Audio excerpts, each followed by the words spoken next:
Le conseil de discipline, rien que le nom, ça fait un peu froid dans le dos, pas vrai? Mais au fond, qu'est-ce que ça implique réellement en Algérie? Aujourd'hui, on va décortiquer ensemble la loi 90-11 qui régit tout ça. Croyez-moi, bien comprendre comment ça marche, c'est la meilleure défense. Alors voilà, on reçoit cette fameuse convocation. Le stress monte, c'est normal. Mais premier réflexe, on respire un bon coup. Parce que, et c'est super important de le comprendre, une convocation, ce n'est absolument pas une condamnation. C'est juste le top départ d'une procédure très encadrée, justement pour garantir que les choses soient faites dans les règles. Et là, on parle d'enjeux qui sont colossaux. D'un côté, pour le salarié, une faute grave peut vouloir dire un licenciement. Et ça, c'est 0 dinar d'indemnité. 0. Mais attention, le jeu est à double tranchant. Pour l'employeur, la moindre petite erreur de procédure, le moindre vice de forme, et hop, le licenciement peut être annulé par un juge. C'est vraiment un chemin miné où chaque détail compte. Ok, on commence par le tout début, la convocation. Faut bien voir que ce n'est pas juste un courrier. Non, c'est un document juridique officiel et il y a des règles d'or à respecter. On peut dire que c'est le premier point de contrôle de toute la procédure. La loi, elle est ultra claire là-dessus. Une convocation à l'oral, ça n'existe pas, ça n'a aucune valeur. Ça doit être écrit, noir sur blanc, et remis de façon à ce qu'on ait une preuve, vous voyez? Soit en main propre avec une signature, soit par recommandé. Dedans, il faut que ce soit écrit très précisément ce qui est reproché, pas de flou artistique. Et le plus important peut-être, c'est le délai. Il faut laisser le temps de se préparer, en général 48 heures à 3 jours, c'est la base pour une défense équitable. Bon, maintenant qu'on a la convocation, quelles sont les règles du jeu? Faut bien comprendre que tout ça, ce n'est pas fait au hasard. Il y a une hiérarchie des textes, une sorte de pyramide de loi qui protège tout le monde. Et la comprendre, c'est crucial. Voilà cette fameuse pyramide. Tout en haut, on a la loi 90-11. C'est la Constitution, si on veut, le grand cadre. En dessous, on trouve la convention collective qui adapte les règles au secteur d'activité. Et tout en bas, mais attention, c'est peut-être le plus important au quotidien, on a le règlement intérieur de l'entreprise. C'est un document qu'on oublie souvent, mais c'est lui qui va vraiment dans le détail des fautes et des sanctions. La loi classe les fautes en 3 catégories. Pour les fautes du premier et deuxième degré, on parle de sanctions plus légères, genre un avertissement ou une mise à pied de 1 à 3 jours. Là, le conseil de discipline, ce n'est pas toujours obligé. Par contre, et là il faut être très attentif, pour une faute de 3e degré, une faute grave qui peut aller jusqu'au licenciement, le passage devant le conseil de discipline est non négociable. C'est une obligation légale. Allez, rentrons dans le vif du sujet. Comment ça se passe, concrètement, un conseil de discipline? Il y a des étapes bien précises à respecter. Le déroulement, c'est un peu comme une pièce en 4 actes. Acte 1, la convocation écrite, on en a parlé. Acte 2, le délai pour se préparer, c'est le temps de la réflexion.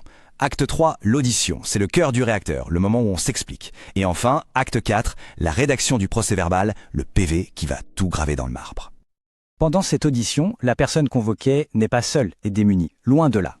Il y a des droits fondamentaux, le droit de parler, de donner sa version des faits. Le droit de se faire assister par un collègue ou un représentant du personnel. C'est important de ne pas être seul. Le droit d'apporter des preuves, des emails, des témoignages, tout ce qui peut aider. Et puis, il y a le droit, peut-être le plus stratégique de tous, celui de lire et de faire corriger le PV avant de signer quoi que ce soit. On va voir pourquoi ce point est absolument capital. Voilà le truc à retenir. Ce PV, ce n'est pas juste un résumé. C'est la pièce maîtresse de tout le dossier. C'est la vérité officielle de ce qui s'est passé pendant le conseil. Alors, si en le lisant, on voit que les propos ont été mal retranscrits ou déformés, il faut surtout pas signer les yeux fermés. On refuse de signer, ou alors on signe en ajoutant noir sur blanc ses réserves. Ce document, c'est la munition principale si on doit aller plus loin. Bon, accrochez-vous bien, parce que là, on va parler d'un truc qui change complètement la donne. C'est l'interprétation de la Cour suprême sur la question de la faute grave. C'est une petite bombe juridique, vous allez voir. Dans la loi 90-91, il y a l'article 73. Il liste des exemples de fautes graves qui peuvent justifier un licenciement, la violence, le vol, la divulgation de secrets. À première vue, on pourrait se dire « Ok, la liste est là, c'est tout ». Mais la vraie question, c'est est-ce que cette liste est exhaustive? Est-ce qu'il n'y a que ça? Et la réponse de la Cour suprême dans un arrêt qui a fait jurisprudence est non, la liste n'est pas limitative. Et tout ça, ça tient à un seul petit mot dans le texte de loi, le mot « notamment ». Notamment, ça veut dire en particulier ou par exemple. Ça ne veut pas dire uniquement. Et ça ouvre une porte immense. Alors, si la loi ne dit pas tout, où est-ce qu'on trouve ces autres fautes graves? Eh bien, on en revient à notre fameux document, celui qu'on a vu dans la pyramide, le règlement intérieur. C'est là que tout se joue. La loi donne les grandes lignes, comme la violence, mais c'est le règlement intérieur qui va préciser les fautes propres à l'entreprise. Un abandon de poste, des insultes, une insubordination répétée. Ce qui veut dire que le règlement intérieur a un pouvoir énorme. D'ailleurs, la Cour suprême a enfoncé le clou avec un autre arrêt.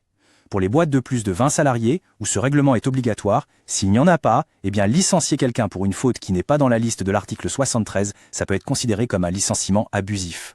C'est dire son importance. Ok, la décision est tombée et elle ne paraît pas juste. Est-ce que c'est la fin de l'histoire? Pas du tout. Il existe des moyens de contester. Le parcours pour un recours, il est balisé. D'abord, on peut tenter un recours en interne, si c'est prévu.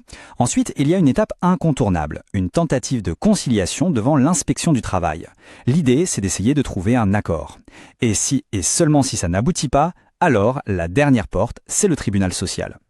Et là, attention, point crucialissime, le chrono.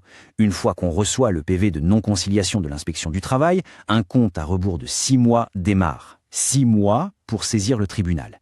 Si on dépasse ce délai, même d'un seul jour, c'est fini. C'est ce qu'on appelle la forclusion.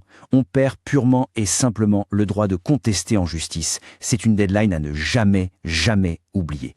Tout ça nous amène à une conclusion assez claire finalement. Si on imagine que la loi 90-11 est le squelette de toute cette procédure, alors le règlement intérieur, c'est clairement les muscles, les nerfs, c'est ce qui donne vie à tout le reste.